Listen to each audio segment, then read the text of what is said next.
Thanksgiving is coming up.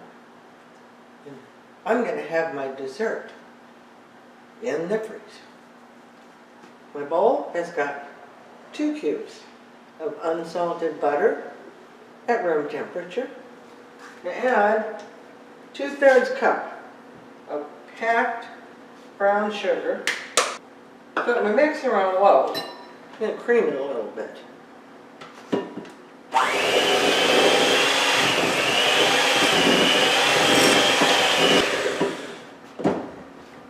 Then add 2 2/3 cup of all-purpose flour.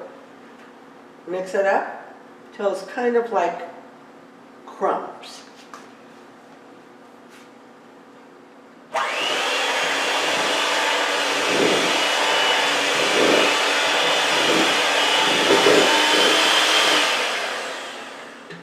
The first time I made these,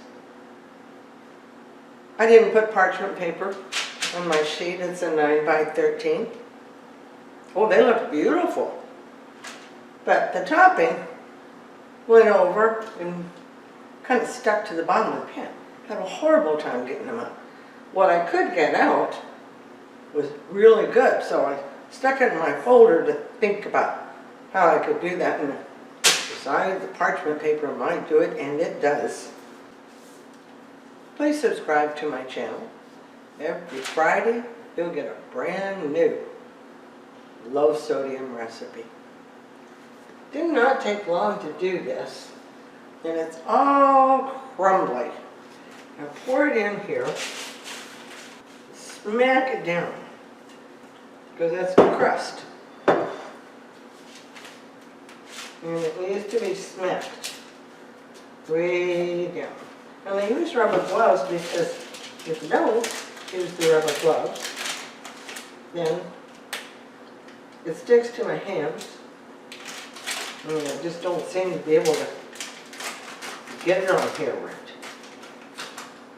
My oven is preheating to 350 degrees. When I get this smacked down here, then I'm going to bake it for 20 minutes. We'll make the topping for it, pour it on there. It's really good. When you freeze these, freeze them between layers of wax paper. Come time to use them, just put them on a pretty dish, and your dessert is ready to go. I love it when people give me recipes and they say, "Ooh, I think you're going to like this." When I did, I just didn't like how I couldn't get it out of the pan. The whole pan is only going to have 10 milligrams of sodium. Smacked in here, then we get to make the topping. Our crust has about 10 minutes to go, so we can get the topping ready.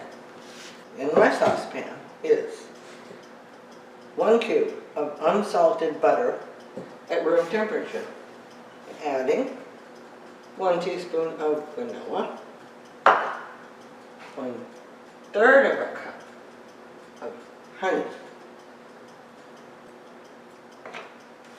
1 cup of packed dark brown sugar, and here comes the 10 milligrams of sodium, 2 tablespoons of heavy cream.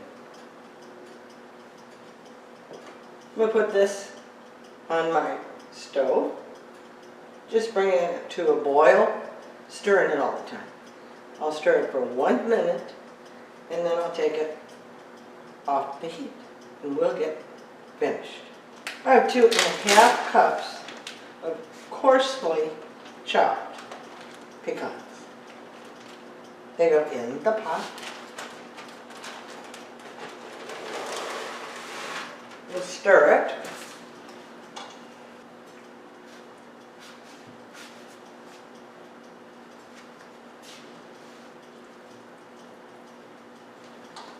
The crust has 3 minutes to go. So when it gets done, I'll pour this on top of it, spread it around nicely, and put it back in my oven at 350 degrees for another 20 minutes. Bars are bubbly hot. They're going to cool on this wire rack until they're room temperature, and then I'll put them in my refrigerator. When they're cold, they cut a whole lot easier. I'll just grab part of the parchment paper, turn my pan a little bit, and pull the whole thing over onto my cutting board and cut it, and then I'll show you what they look like. My plate is 11 inches in diameter. There's a lot of pecan bars on here, and we ate 5 of them already. Store these in your refrigerator or your freezer, but let them get to room temperature before you serve them. Just put them on a little plate, cover them, set them out until you're ready to munch.